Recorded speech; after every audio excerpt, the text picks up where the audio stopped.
chosen by being down at the footy club. I was at training, just mucking around, kicking the footy, well, warming up. And then this girl came over and asked to get some photos done. When they took the photo, what were you doing? Marking, I think.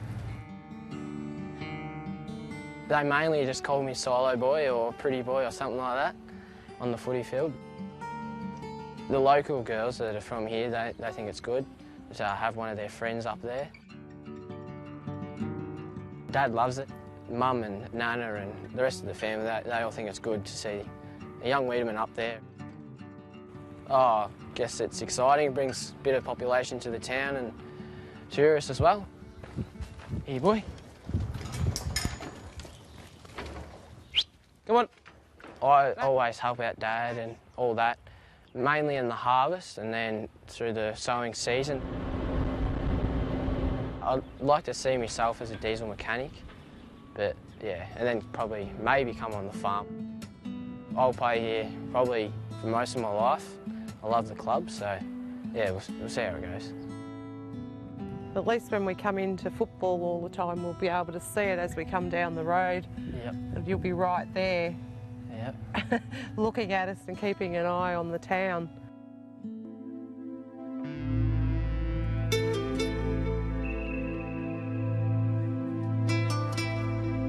Often one of the questions I always get is like, how do I do it? Like, how do you get everything in scale and proportion?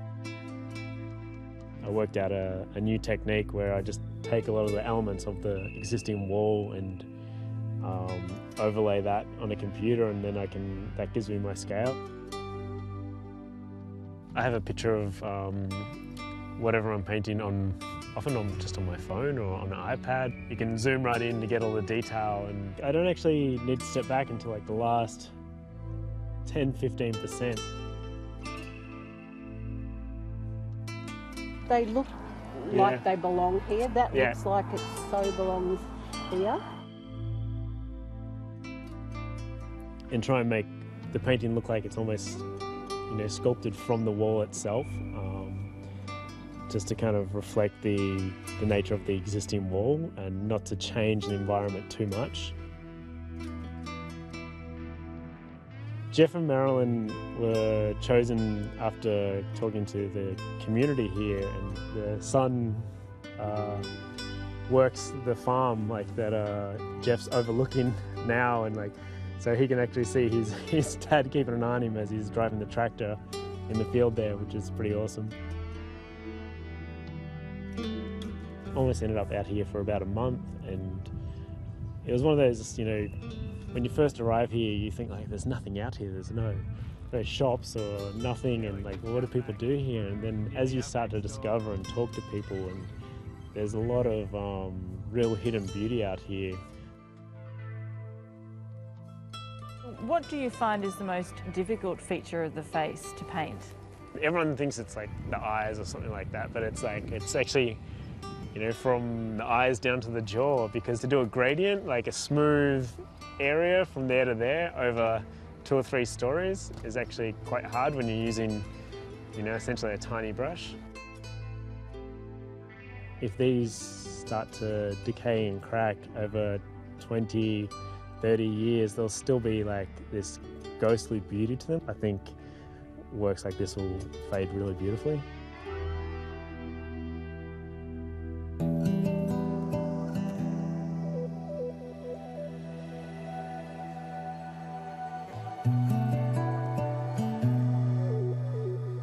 There's 2 elders, 2 children. The concept is the elders passing on history, traditions, and Regina and I are doing that. Regina's the far right, and the 2 in the middle is 3-year-old Savannah, and next to her is Kirtley, the 11 going on 12. They're relatives, they're cousins. We Aboriginal people have a lot of cousins. When you look at our stories of Chingle the giant emu, Bunjil, our creator, when you look in the sky you can see them. When Chingle came past, the first spear hit her in the neck They then invited all the animals around to come and suck on her flesh, and in that instant her spirit left her body and flew up to the sky right next to the Southern Cross, and that is where you see Chingle's resting place today. I need you in profile. Just make sure you Like get that? all the wrinkles in Yeah. too, eh? And what's mad about this is that 500 metres from here was a massacre site. And so you look at things like that and how you can entwine the histories to show pre-settlement, settlement, and then I teach, so I teach in schools about culture clash, economics versus tradition. Down the track it'd be fantastic to working with the Sheep Hills community to get the hall refurbished to cater for visitors, have a permanent earth oven here where on a warm balmy summer night we might host an underground cooking of some description, you know, and then share like that, and then people all think, wow, these people aren't too bad after all. White man and black man are still big barriers between, but we're breaking down those barriers. And things like this, the silos and the other silos depicting history of the area, that will help break down the barriers. Terra firma here is most important for me, so that I can know that I will leave a legacy, and hopefully that's maintained and kept going for years to come.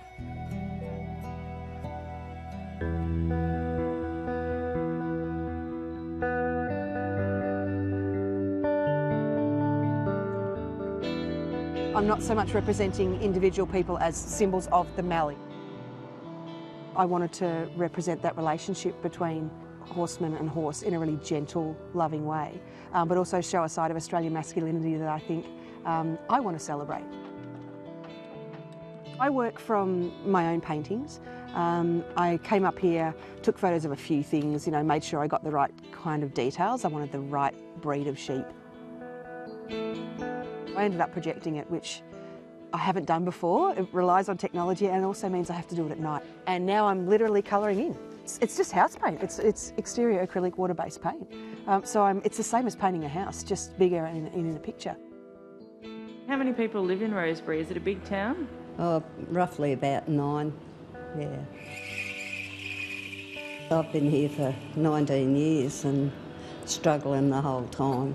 Yeah, it's been pretty terrible for me.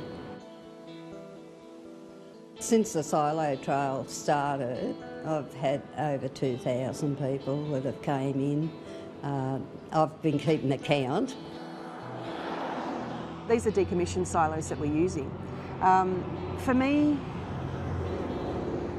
they kind of stand as sort of, what do you say, sentinels of economic decay, really. So by changing the meaning of them and putting something up there that's, it changes the meaning of the silo but also brings new people into town, from Melbourne, from interstate, from overseas. It shifts them from being something quite negative to something positive that the towns can be proud of.